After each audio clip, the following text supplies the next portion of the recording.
Shalom guys, welcome back to Youth News.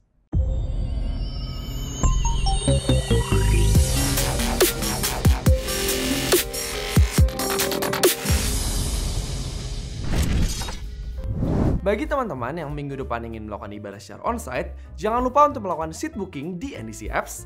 Dan bagi teman-teman yang ingin melakukan ibadah secara online, ibadah juga tersedia di YouTube channel NDC Youth. Ibadah onsite NDC Youth Central Park diadakan setiap hari Sabtu jam 4 sore di Apple Tower, lantai 8. Dan untuk ibadah onsite NDC Youth Living World diadakan setiap hari Minggu jam 11 siang. Persembahan dapat dilakukan dengan berbagai macam cara. Berikut ini. Mari bawa persembahan kita dengan hati yang bersyukur.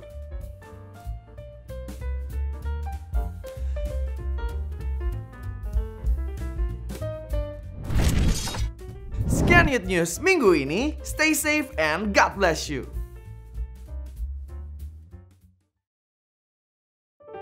Shalom NDC Youth, welcome back to NDC Youth Online Service. Senang banget bisa ketemu teman-teman lagi dan kembali beribadah bersama. Ya teman-teman, sebelum kita mulai ibadah kita, mari kita bersatu dalam doa. Sungguh kami bersyukur Tuhan, kami punya Allah yang sungguh baik dan teramat baik ya Bapa. Tuhan, pada sore hari ini kami mau berkumpul bersama ya Tuhan, untuk kembali memuji dan menyembah nama-Mu ya Tuhan. Biarlah Engkau yang layakkan kami, biar Kau yang sucikan kami ya Tuhan, agar dapat menyatakan kemuliaan nama-Mu lebih lagi Tuhan. Terima kasih Tuhan, dalam nama Tuhan Yesus kami berdoa. Amin. Mari kita sama-sama siapkan hati kita. Kita mau datang kepadanya untuk menyembah Dia lebih dalam lagi.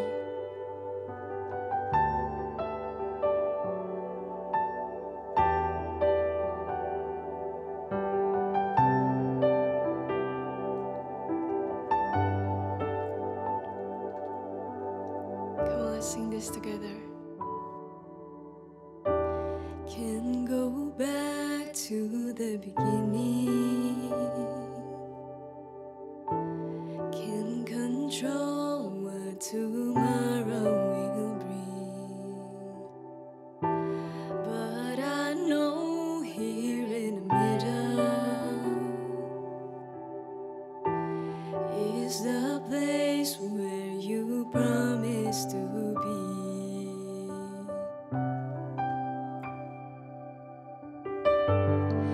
I'm not enough unless you come. Will you meet me here again? 'Cause all I want is all you are. Will you meet me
Yesus Tuhan kita. Haleluya.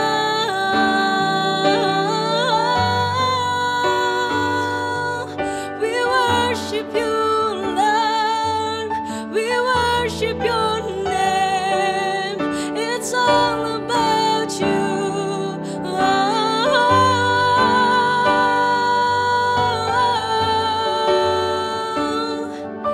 We lift your name high. We praise your name, Lord Jesus. We believe in you, Lord. We surrender all to you, Lord. All glory to you.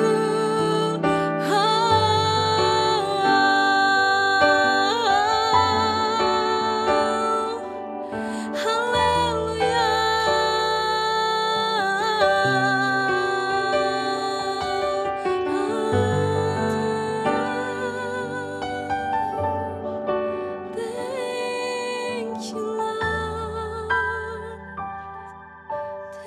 Thank you, Lord.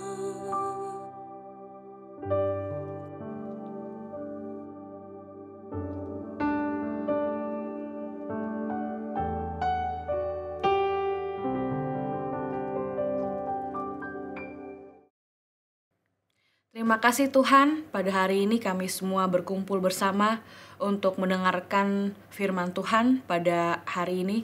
Dan jika sebentar kami akan mendengarkan, Tuhan yang buka setiap hati dan pikiran kami Tuhan, supaya kami juga bisa sama-sama belajar sebuah kebenaran yang baru ini dan menjadi rema dalam hidup kami.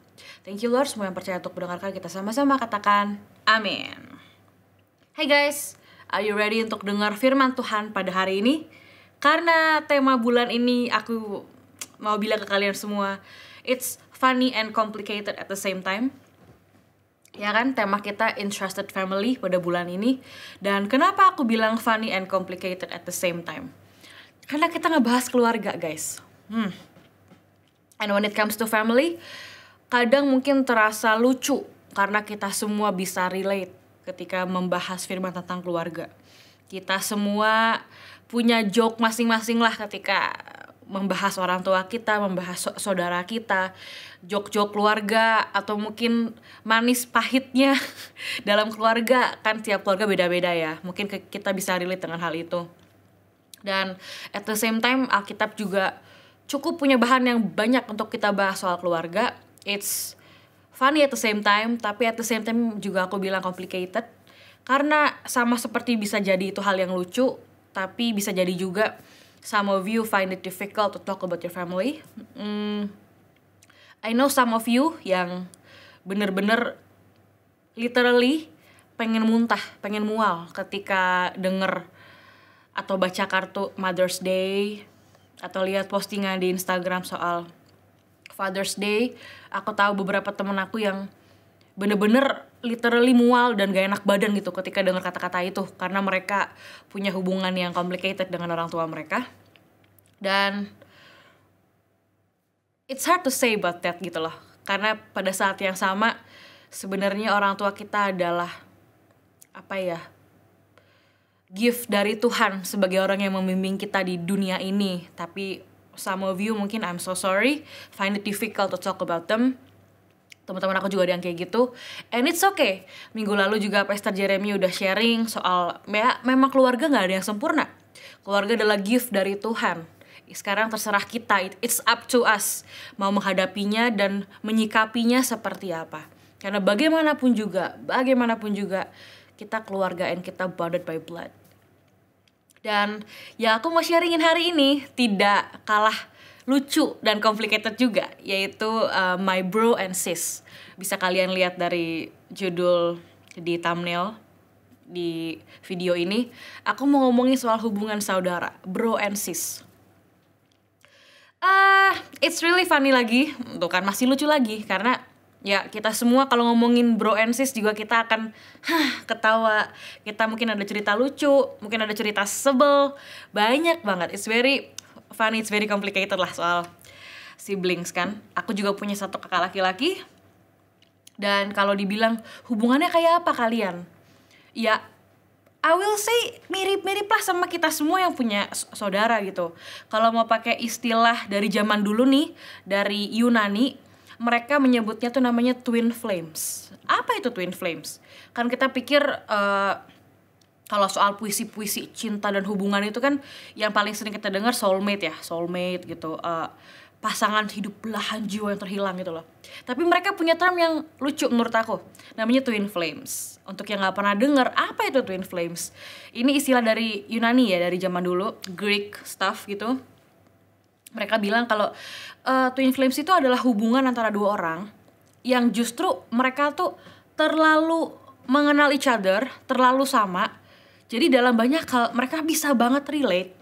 Tapi at the same time, mereka juga paling bisa saling menyakiti, saking akrabnya mereka atau saling kenalnya mereka with each other gitu loh. Jadi hubungan twin flames ini ya, namanya aja twin, kembar gitu kan. Tapi flames berapi-api. Dan aku ngerasa that's my relationship with my brother sama abang aku. Dan mungkin kalau kita cari contohnya, hubungan apa ya yang kayak twin flames? Paling sering terjadi sama siapa? Saudara kandung kita. Why? Kenapa? Mereka yang paling mengenal kita, satu rumah sama kita. Dari kita kecil, dari kita masih di popok, dari kita masih belajar jalan, kita hidupnya sama mereka kan. Mau hubungannya deket atau jauh, beda umurnya jauh apa enggak. Itu semua, it doesn't really matter. Pada akhirnya, yang benar-benar mengenal kita selain orang tua kita dan teman-teman kita adalah yang serumah sama kita. Siapa? Our bro and sis. Aku cukup bersyukur karena aku sama my brother, meskipun kita twin flames, overall kita akur lah. Apa maksud gue soal akur? Ya kita nggak pernah marah-marahan yang kayak berhari-hari, sampai nggak ngomong tuh, nggak pernah kayak gitu saya jujur. Terus ya kalau kita sering lihat news banyak saudara sampai bunuh-bunuhan ya. Di Alkitab juga banyak tokoh siblings gitu saling benci, saling bunuh. Dan itu puji Tuhan tidak terjadi pada aku sih, thank God. Tapi apakah kita sering ribut? Yes. Sering clash? Yes. Sering miskom? Oh sangat, jangan salah. Tapi maksudnya apa? Sekali lagi, ya sama, there is no perfect family. Artinya gak cuma sama orang tua hubungan kita bisa gak perfect, tapi juga sama sibling kita. Dan yuk, kalau kita mau lihat di Alkitab, berapa banyak sih hubungan saudara kandung yang tercatat dalam Alkitab? Yang pertama banget kita semua udah tahu dan pernah dengar, pasti Kain dan Habel di Kejadian tuh. Keluarga pertama, anaknya Adam dan Hawa. Kain si petani, Habel gembala domba. Kita semua tahu kan akhir dari hubungan itu? Yes, sang kakak bunuh adik karena jealous. Apalagi Yakub dan Esau. Atau Esau dan Yakub lah, banyak orang bilangnya kebalik ya. Esau sama Yakub, itu kakak beradik juga. Nah ini kita bisa khotbah about, ini bisa berjam-jam, tapi apa? Ya anak yang pertama lebih dekat ke bokap lebih sayang yang sulung karena mungkin maco.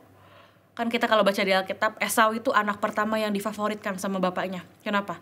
Anak pertama, laki, maco, udah gitu pemburu kan, hunter gitu. Bayangin deh, tinggi, tegap. Alkitab mencatat dia banyak bulunya gitu. Gue ngebayangin cowok-cowok yang suka camping tau gak, yang angkat barang tuh kuat gitu loh, berotot lah, your kind of gym guy, brewok gitu ya.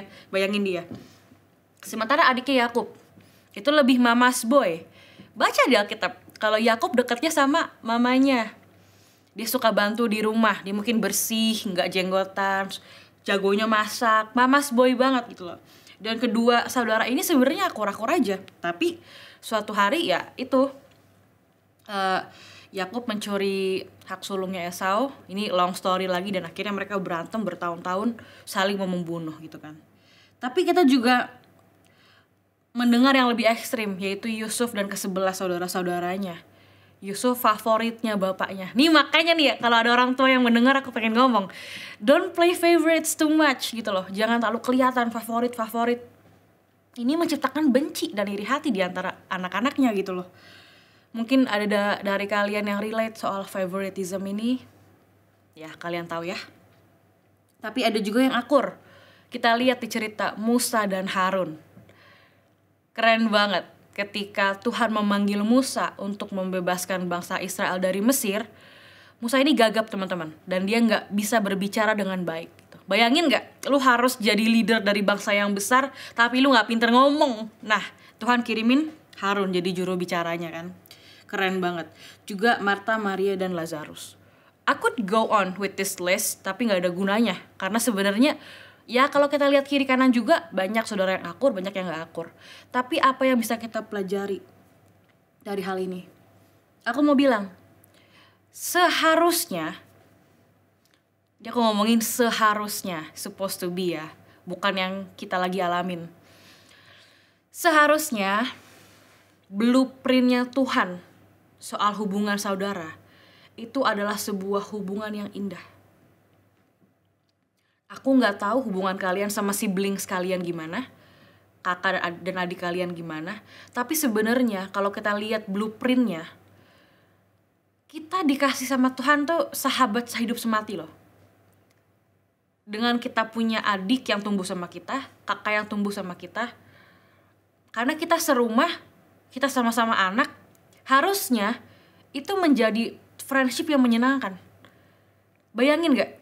Kalian kayak punya roommate, housemate yang satu rumah gitu loh.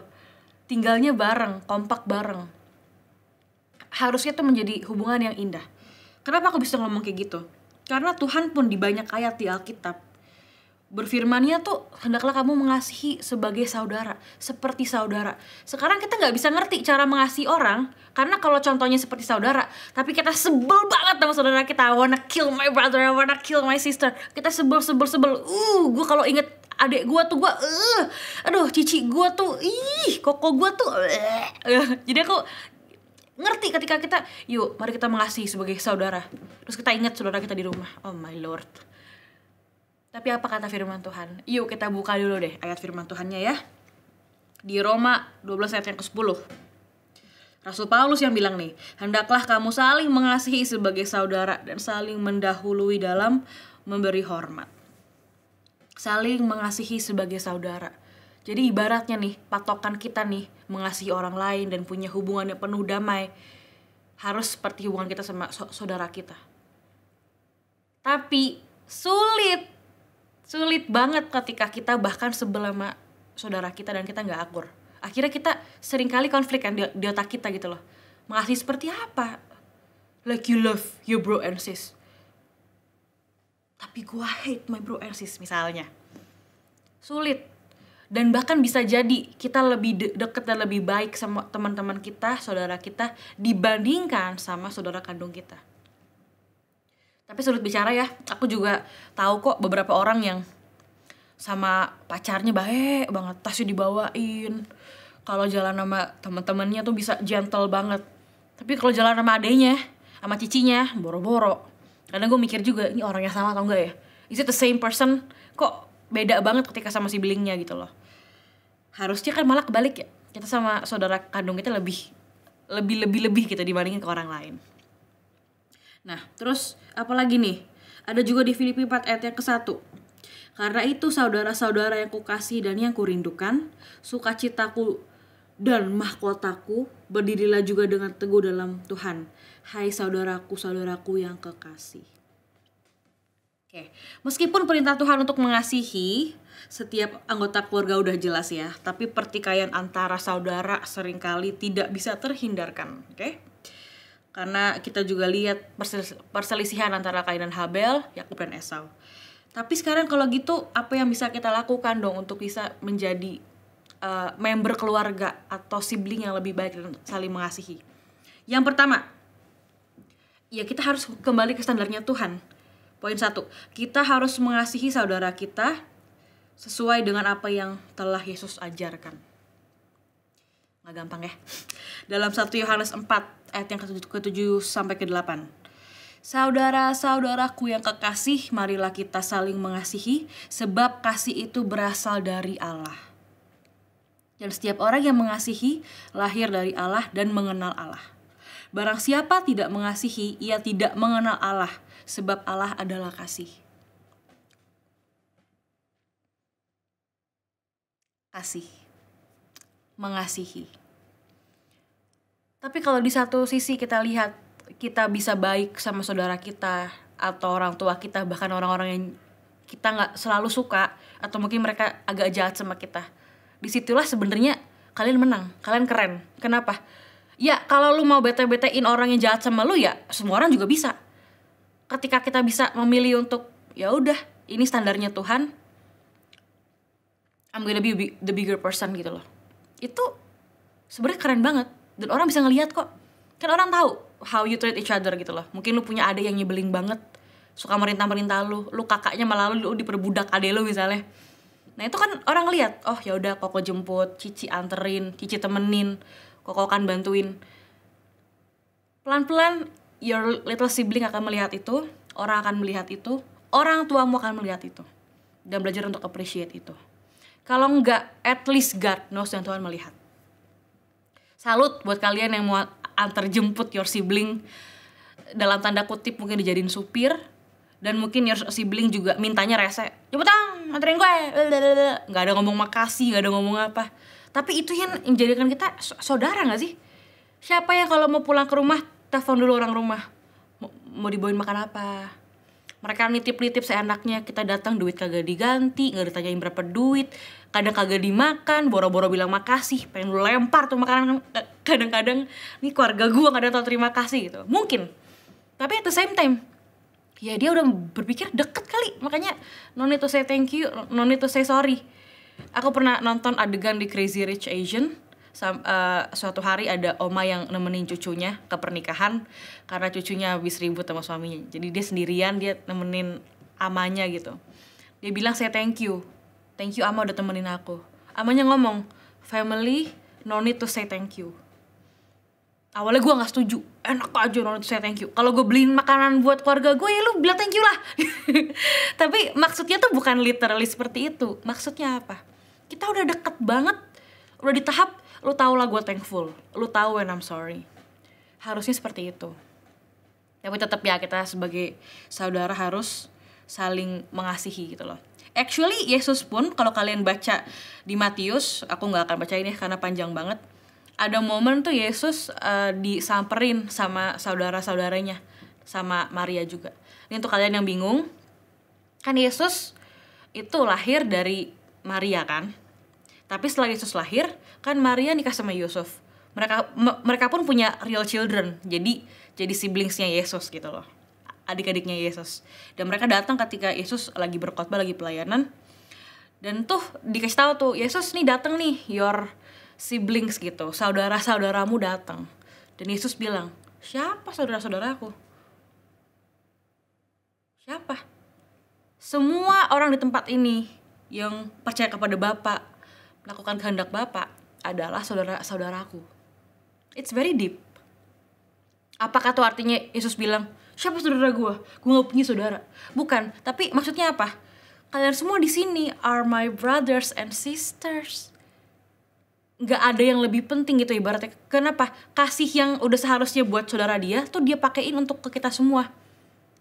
Ke orang lain juga. Jadi seharusnya itu standar kasih yang tertinggi.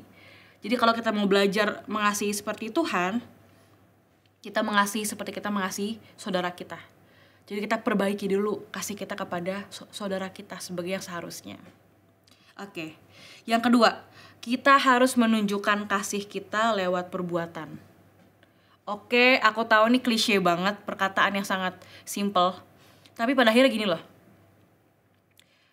Berapa banyak dari kita tuh sering ngomong gitu, kenapa? Action speaks louder than words. Kita tahu kok semua itu. Tapi kita lebih banyak berbicara pakai words kita kadang. Aku sayang kamu, aku sayang kamu. Aku pernah juga lah punya gebetan, punya pacar gitu ya, chat. Aku tuh sayang kamu loh, aku sayang kamu loh. Sering banget, abis chat gitu, abis telepon apa gimana, aku sayang kamu, aku sayang kamu. Tapi do you ever find yourself masih mempertanyakan apakah orang ini sayang sama aku? Karena mungkin dalam perjalanannya kamu bingung, kok gue mintain tolong ini aja dia gak pernah mau. Kok kalau gue jalan sama dia, barang gue lagi banyak, dia gak bawa apa-apa nih, tangannya di kantong, jalan di depan, gak peduli gitu. Aku relate lah, kita semua pernah gak sih lagi repot bawa laptop, bawa tas ini, bawa belanjaan, bawa makanannya dia juga, sendiri masing-masing, di jalan begini aja. Peduli. Terus tiba-tiba aku sayang kamu, kita pengen ketawa gitu. Sometimes kamu nggak perlu bilang I love you gitu loh untuk bilang I love you. Sometimes I love you itu adalah mau makan nggak? Sini aku temenin, aku gojekin mungkin atau aku anterin. Kamu bawaannya banyak banget ya. Ya udah, 1 tasnya mau aku bawain nggak? Sometimes that means I love you already gitu loh. Lu nggak perlu yang lain-lain lagi. Tapi kita emang masih terlalu banyak bicara lewat mulut kita daripada perkataan kita. Mungkin itu yang membuat kita sulit menyayangi siblings kita. Karena tinggalnya udah bareng. Kita udah gak lagi tuh ingetin mereka, I love you De, I love you Ko, I love you Ce. De, aku sayang kamu loh.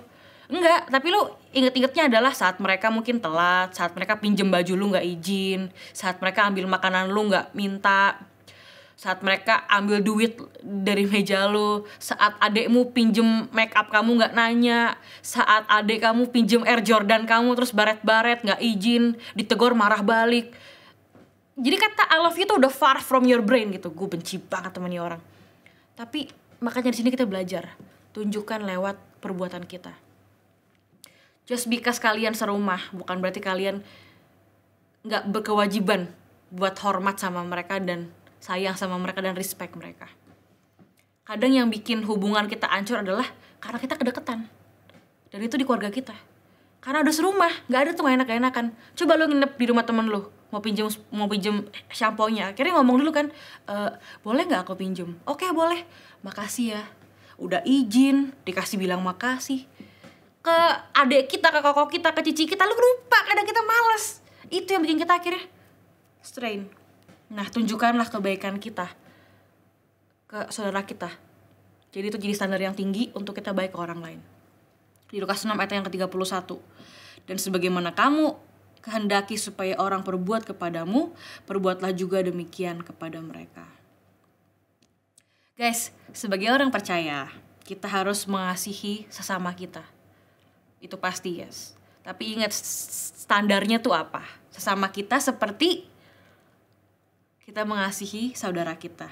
Karena itulah kehendak Tuhan dan bukti Tuhan tinggal atas kita. Ya teman-teman, mari kita berdoa. Tuhan, kami bersyukur untuk kebenaran yang spesial ini Tuhan, soal perlunya kami mengasihi saudara kami, our bro and sis. Mungkin kami sering dengar, kalian mesti akur, kalian harus baik, harus saling mengasihi. Tapi itu terdengar dan terasa seperti perintah yang berat Tuhan. Dan biarlah mulai sekarang kami mau memilih untuk mengasihi mereka, karena sebenarnya mereka adalah our best friend in life that you have given to us. Kami berdoa Tuhan supaya di tengah-tengah keluarga kami akan ada kasih Tuhan dan damai dari Tuhan yang melingkupi kami semua. Terima kasih ya Tuhan Yesus, semua yang percaya kita sama-sama katakan amin. Okay guys, the sermon is done, but the homework starts now. Love your sibling, love your family. Have a great weekend and God bless you. See you next time.